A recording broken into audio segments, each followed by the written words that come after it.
Okey.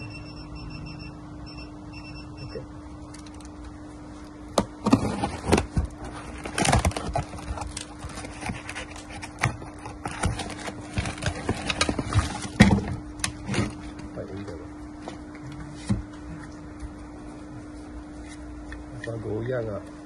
So pakai goyang tengok.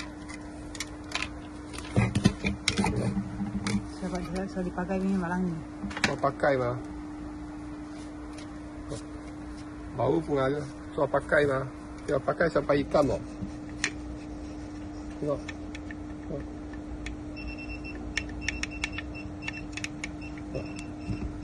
Ini baru ni. Baru dia macam ni mah. Gimana goyang. Baru kah goyang mah. Ni so pakai mah. So hitam.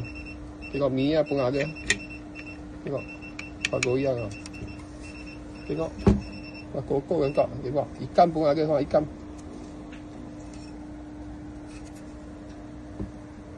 Okey. So goyang masih keluar air mah. Tengok. So goyang tengok.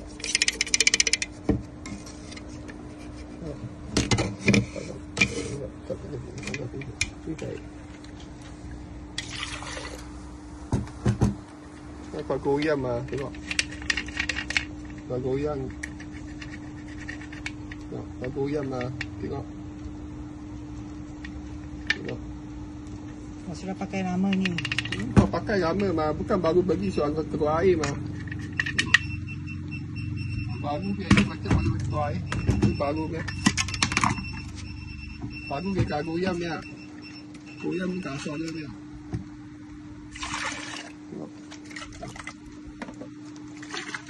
Baru ni. Ini so pakai ni. Tengok. Ini dah guna banyak kali ni. Ini pun ada mah. Tengok. Kau goyang, tengok cover. Kau lagi tengok warna pun kau lain mah. Tengok, ini baru pun yang warna, sama pun yang macam. Beza berapa jam. Tengok kok. Tengok kotor pun ada. Okey. Tengok goyang.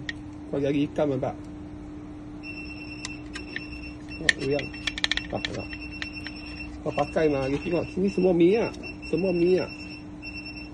Minyak banyak. Tengok. Dia kakak pakai berapa kali kau. Ini bukan sekarang beli ni. Ini ya, tengok. Beli lama. Saya guna di banyak hitam. Semua yang lagi hitam.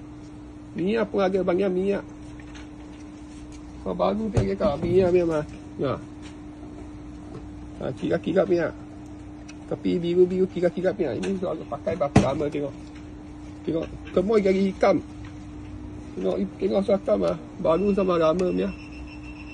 Tengok beza meja mah. Dia warna pun lain lah. Ini yang malu ni. Yang nama ni. Dia kembali yang ini macam minyak. Tengok.